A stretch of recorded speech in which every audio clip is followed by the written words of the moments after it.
শুভ সকাল সবাই। বোলের বাড়ির একটি নতুন দিনে আপনাদের স্বাগত জানাই। আমি দোলন। চলুন আরও একটি নতুন দিন শুরু করি।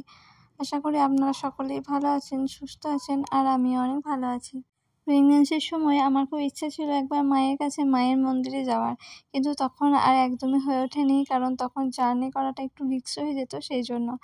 আর এখন 1 মাস কমপ্লিট হয়ে যাওয়ার পরই আমি ভেবেছি যে না, মায়ের মন্দিরে গিয়ে পুজো দিয়ে তারপর সব কিছু নতুন করে আবার শুরু হবে। আর এদিকে গঙ্গা স্নানও আমাদের হয়ে যাবে, কারণ 1 মাস হয়ে যাওয়ার পর বলে নাকি একবার গঙ্গা স্নান করতে হয়।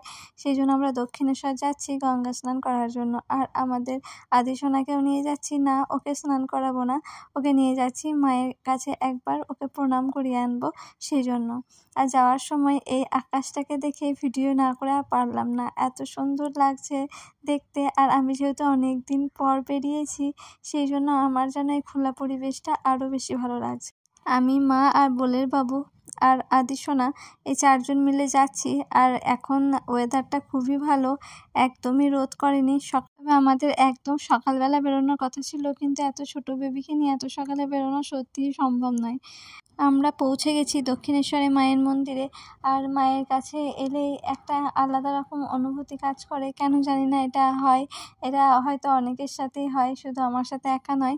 আর আমার ভীষণ ভালো লাগে, মনে হয় অনেকটা সময় এখানে কাটাই, কিন্তু আজকে যেহেতু একদম বেবিকে নিয়ে এসেছি, সেই জন্য এতক্ষণ সময় কাটানো হবে না। আমরা যাবো, স্নান করব, পুজো দেবো আর বাড়ি চলে যাব, এটাই ভেবেছি। আমরা প্রথমে গিয়েই স্নান করে নিয়েছিলাম গঙ্গা ঘাটে। ওখানে প্রথমে মা স্নান করে এলো, তারপরে আমি গেছিলাম, তারপর আমরা আমাদের আদিসোনাকে ধরেছিলাম, তারপর আবার বোলের বাবু গিয়েছিল স্নান করার জন্য। তবে আদিসোনা একবারও চোখ খোলেনি, ও সবসময় চোখ বন্ধ করেই আছে, জেগেছিল কিন্তু চোখ খোলেনি, কারণ ও এত রোদের আসার পর দেখলাম এখানে ভীষণ রোদ উঠে গিয়েছে।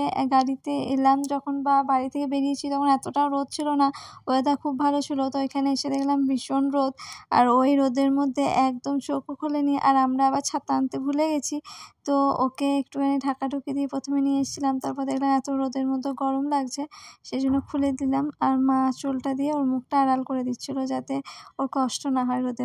তারপর আমরা মায়ের কাছে পুজো দিয়েছিলাম, একটু বসেও ছিলাম, খুব তাড়াহুড়ো করে যাইনি, কারণ মন্দিরের ভেতরটা খুব ঠান্ডা ছিল। তারপর বাড়ি গেছিলাম, তবে বাড়ি যাওয়ার সময় খুবই কষ্ট হচ্ছিলো, কারণ প্রচুর রোদ ছিল।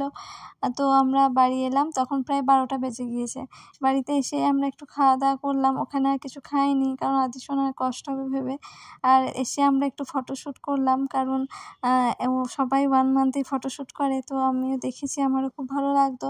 তো আমি ভেবেছিলাম আমরাও করব, তো সেদিনকে করা হয়নি, আজকে ওর সময় হয়েছে, সেই জন্য আজকেই করে নিচ্ছি। আর ও ফটোশ্যুট কিছুতেই করছিল না, ভীষণ কান্নাকাটি করছিল বলে ওর বাবা এভাবে ওকে আদর করছিল আর একটা ছবি তুলছিল। আর আজকে আমাদের ফ্ল্যাটে যেহেতু আদিসোনার জন্য মিষ্টি দেওয়া হয়নি, 1 মাস কমপ্লিট হলো, তাই মিষ্টি দেবো, সেই জন্য আমরা চলে গেছিলাম ভিআইপি সুইটসে, যেখানে মিষ্টি আনতে। অনেকদিন পর বোলের বাবা আর আমি আবার একসঙ্গে বেরিয়েছি মিষ্টি কেনার জন্য। আর আবার বৃষ্টিও শুরু হয়ে গেছে, তো বৃষ্টিতে একটু ভিজে ভিজে আমরা মিষ্টিগুলো নিয়ে এলাম। আর এখন যাব সবারই বাড়ি বাড়ি গিয়ে মিষ্টিগুলো দিতে। তো আজকের ভিডিওটা আমি এখানে শেষ করে দিচ্ছি, দেখা হবে পরের ভিডিওতে। আর আমার ভিডিও যদি আপনাদের ভালো লেগে থাকে তো প্লিজ আমার চ্যানেলটিকে সাবস্ক্রাইব করে দেবেন, আর কমেন্ট করে জানাবেন আমার ভিডিওগুলি কেমন লাগছে।